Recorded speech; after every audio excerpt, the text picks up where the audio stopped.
আরজিকর হাসপাতালে মহিলা ডাক্তারকে ধর্ষণ করে খুনের বিচার চেয়ে উত্তপ্ত হয়ে উঠল শ্রুতি। আরজিকর হাসপাতালের মহিলা ডাক্তারকে নির্মমভাবে অত্যাচার করেই ধর্ষণ এবং খুনের বিচার চেয়ে শুভেন্দু অধিকারীর নেতৃত্বে বিজেপির নেতাকর্মী সমর্থকরা স্বাস্থ্য ভবন অভিযানে নেমেছিলেন।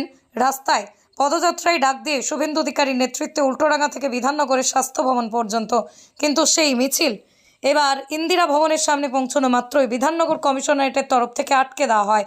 গ্রেপ্তার করা হয় শুভেন্দু অধিকারী, দিলীপ ঘোষকে, সুকান্ত মজুমদার, রুদ্রনীল ঘোষ সহ আরও অনেক বিজেপির নেতাকর্মীদেরকে। রাত্রেই ছাড়া পেয়ে শুভেন্দু অধিকারী ঘোষণা করেন বাংলার সমস্ত থানা ঘেরাও অভিযান করা হবে।